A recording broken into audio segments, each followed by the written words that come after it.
नमस्कार मेरे प्यारे बच्चों, स्वागत है हमारे YouTube चैनल संतोष निराला जी पर। आज हम क्लास 10th के साइंस के कुछ ऑब्जेक्टिव प्रश्नों को विस्तार पूर्वक अध्ययन करने के लिए लाए हुए हैं आपके सामने। तो चलिए सीधे प्रश्न की ओर चलते हैं बिना कुछ बकवास किए। निम्न में से किस धातु का गलनांक सबसे कम है? आपके पास 4 ऑप्शन है। Al aluminium, Na sodium, Cu copper यानी तांबा, Fe लोहा। इसका जो सही आंसर है बच्चों वो है सोडियम। क्या है बच्चों? Sodium, Na। तो आइए जानते हैं सोडियम के बारे में थोड़ा विस्तार से, ठीक है। आखिर सोडियम के बारे में आपके परीक्षा के दृष्टिकोण से क्या क्या पूछे जाते हैं, उन सभी प्रश्नों के आंसरों को हम यहाँ पर डिस्कस करने जा रहे हैं, ठीक है। सोडियम कम गलनांक वाला धातु है। सोडियम कैसा धातु है बच्चों? कम गलनांक वाला धातु है। यह अत्यधिक क्रियाशील भी है। क्या है? अत्यधिक क्रियाशील। सोडियम और पोटेशियम को चाकू से आसानी से काटा जाता है। किससे काटा जाता है? चाकू से। किसको? सोडियम और पोटेशियम को। और सोडियम और पोटेशियम को किरासन तेल में डुबा कर रखा जाता है। आखिर क्यों? आखिर क्यों सोडियम और पोटेशियम को किरासन तेल में डुबा कर रखा जाता है? क्योंकि ये अत्यधिक क्रियाशील होते हैं। क्या होते हैं बच्चों? अत्यधिक क्रियाशील होते हैं। और अत्यधिक क्रियाशील होने के कारण और हवा और जल के जो ऑक्सीजन होते हैं उससे अभिक्रिया कर लेते हैं। क्या कर लेते हैं? अभिक्रिया कर लेते हैं और उसमें आग पकड़ सकती है, क्योंकि ऑक्सीजन जो है किसी भी चीज़ को जलाने में सहायता करती है। इसीलिए सोडियम और पोटेशियम को आग से बचने के लिए, आग से बचाने के लिए, जलने से बचाने के लिए हम उसको किरासन तेल के अंदर रखते हैं। ठीक है बच्चों, तो चले अब हम दूसरे प्रश्न की ओर चलते हैं। तो आपके सामने दूसरा प्रश्न ये रहा। हमारा जो शरीर है किस पीएच पारस के बीच कार्य करता है? और यहाँ पर भी आपको 4 ऑप्शन दिए गए हैं। 4 से 4.8, 5.0 से 5.8, 6.0 से 6.8 और 7.0 से 7.8। इसका जो सही आंसर है 7.0 से 7.8। हमारे शरीर का जो पीएच पारस होता है वो 7.0 से 7.8 के बीच होता है।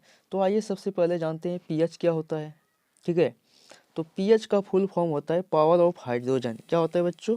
Power of hydrogen. और इसका 7.0 से 7.8 के बीच हमारे शरीर का पीएच पारस होता है। हमारे शरीर का पीएच पारस कितना होता है? 7.0 से 7.8 के बीच होता है। हमारे शरीर का पीएच पारस कितना होता है? 7.0 से 7.8 के बीच। ये याद रखिएगा बच्चों, परीक्षा के दृष्टिकोण से काफ़ी महत्वपूर्ण होते हैं।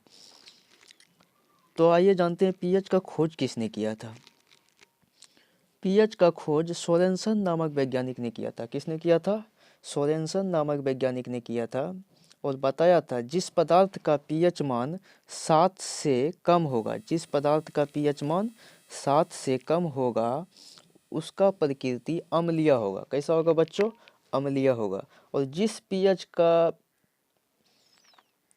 पीएच मान 7 से अधिक होगा, कितना होगा?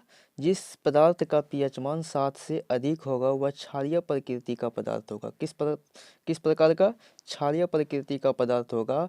एवं जिस पदार्थ का पीएच मान 7 के बराबर हो जाए, जिस पदार्थ का पीएच मान 7 के बराबर हो जाता है उसका प्रकृति उदासीन होगा। कैसा होगा बच्चों? उदासीन होगा। तो आइए जान लेते हैं कि हमारे शरीर का पीएच पारस 7.0 से 7.8 के बीच रहता है, ठीक है। तो चलिए अब हम अगले प्रश्न की ओर चलते हैं। अगला प्रश्न आपके सामने है। कौन सा अधातु कमरे के ताप पर द्रव अवस्था में पाया जाता है? कौन सा अधातु कमरे के ताप पर द्रव अवस्था में पाया जाता है? तो ब्रोमीन। ब्रोमीन एक ऐसा धातु है जो कमरे के ताप पर द्रव अवस्था यानी तरल अवस्था में पाया जाता है। यदि यही यहाँ पर अगर आपको धातु पूछ लिया जाए तो यहाँ पर पारा होगा। क्या होगा बच्चों? पारा होगा। तो आइए जानते हैं इसके बारे में, थोड़ा विस्तार से भी जान लेते हैं। ब्रोमीन एक ऐसा धातु है जो कमरे के ताप पर द्रव अवस्था में पाया जाता है। यदि धातु में पूछा जाए तो पारा Hg होगा। अभी मैंने पहले ही बताया बच्चों। और इस पारा को मरकरी के नाम से भी जाना जाता है। किस नाम से जाना जाता है? मरकरी के नाम से जाना जाता है। और एक प्रश्न यहाँ से और बनता है बच्चों कि आयोडीन एक ऐसा धातु है जो कमरे के ताप पर ठोस अवस्था में पाया जाता है। किस अवस्था में पाया जाता है? ठोस अवस्था में। यानी एक ऐसा अधातु जो कमरे के ताप पर ठोस अवस्था में पाया जाता है, तो वो आयोडीन होगा। क्या होगा बच्चों? आयोडीन। तो चलिए अब हम अगले प्रश्न की ओर चलते हैं। समजात अंगों का उदाहरण है। यहाँ पर भी आपके पास 4 ऑप्शन है। हमारा हाथ या कुत्ते का अग्रपाद, हमारे दांत या हाथी के दांत, आलू घास के ऊपर भूस्तरीय या इनमें सभी। तो आइए जानते हैं सबसे पहले समजात अंग किसे कहते हैं। ठीक है, तो समजात अंग जिसकी संरचना एवं उत्पत्ति एक जैसा हो लेकिन कार्य एक जैसा नहीं करता है। ठीक है, जिसकी संरचना एवं उत्पत्ति एक जैसा हो लेकिन कार्य एक जैसा नहीं करता है, तो उसे हम समजात अंग कहते हैं। और समरूप अंग जिसकी संरचना एवं उत्पत्ति एक जैसा नहीं है लेकिन कार्य एक जैसा है। ठीक है, तो आइए अब हम प्रश्न पर चलते हैं। समजात अंगों का उदाहरण, तो हमारा हाथ और कुत्ते का अग्रपाद। ठीक है, हमारा हाथ और कुत्ते का जो अग्रपाद होता है वो एक जैसा तो होता है, उसकी संरचना और उत्पत्ति एक जैसा है, लेकिन कार्य एक जैसे नहीं होते हैं। ठीक है, तो इसका जो सही आंसर है हमारा हाथ और कुत्ते का अग्रपाद। तो चलिए फिर हम अब अगले प्रश्न की ओर चलते हैं। अगला प्रश्न आपके पास है, हाइड्रोजन के 2 परमाणु के बीच कितने आबंध होते हैं? तो आपके पास फिर से 4 ऑप्शन है। एक आबंध, द्वि आबंध, त्रिआबंध, इनमें से कोई नहीं। इसका जो सही आंसर है एक आबंध है। कितने आबंध है? एक आबंध है। तो आइए जानते हैं इसके बारे में भी थोड़ा विस्तार से। हाइड्रोजन के 2 परमाणु आपस में एक एक इलेक्ट्रॉन को आपस में साझा करके बंधन बनाता है, जिसे हम एकल बंधन कहते हैं या एकल आबंध कहते हैं।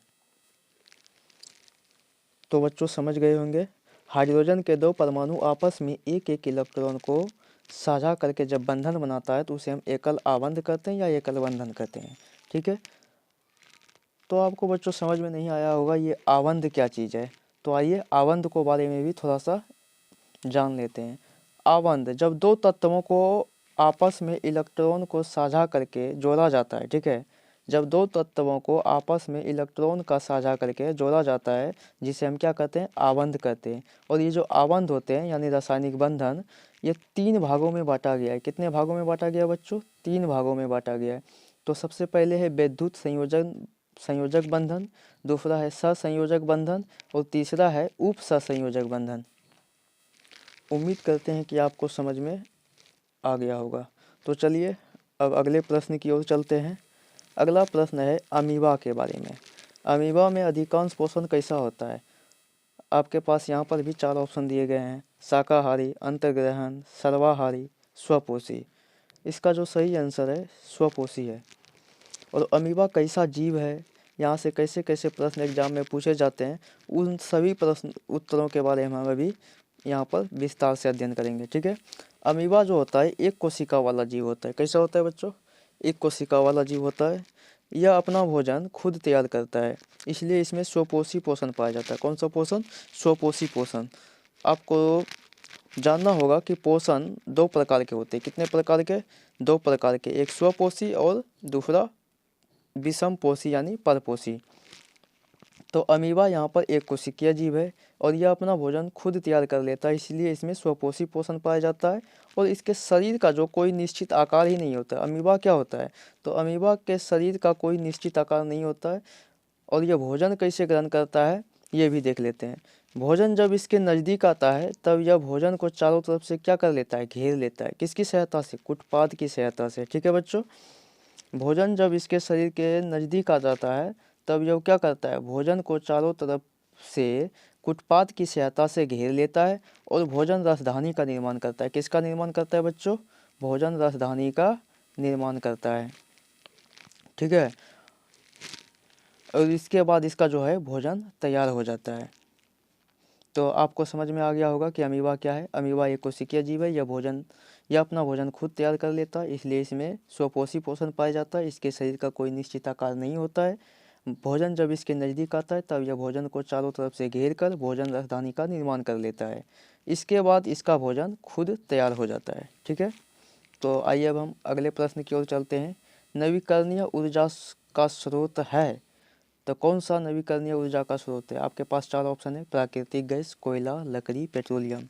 इसका जो सही आंसर है प्राकृतिक गैस है। ठीक है, तो आइए जानते हैं सबसे पहले कि नवीकरणीय ऊर्जा क्या होते हैं। तो नवीकरणीय ऊर्जा एक ऐसी ऊर्जा है जो एक बार समाप्त हो जाने पर उसे पुनः प्राप्त करने के लिए, ठीक है, ज़्यादा जोर मशक्क़त करने की ज़रूरत नहीं पड़ती है। यानी नवीकरणीय ऊर्जा एक ऐसी ऊर्जा है जो एक बार समाप्त हो जाने पर उसे पुनः आसानी से प्राप्त किया जा सकता है। तो ऐसे ऊर्जा को हम क्या कहते हैं? नवीकरणीय ऊर्जा। क्या कहते हैं? नवीकरणीय ऊर्जा, जैसे प्राकृतिक गैस, सौर ऊर्जा इत्यादि।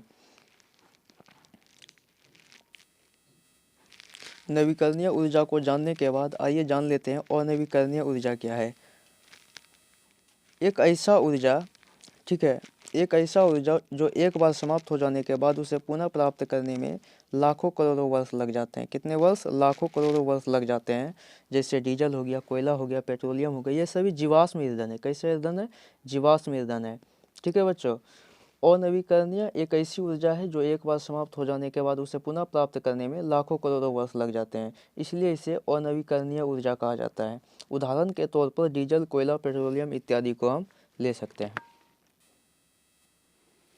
और डीजल, कोयला, पेट्रोलियम को जलाने से प्रदूषण भी फैलता है, इसलिए इसे हम अनवीकरणीय ऊर्जा स्रोत के अंतर्गत रखते हैं।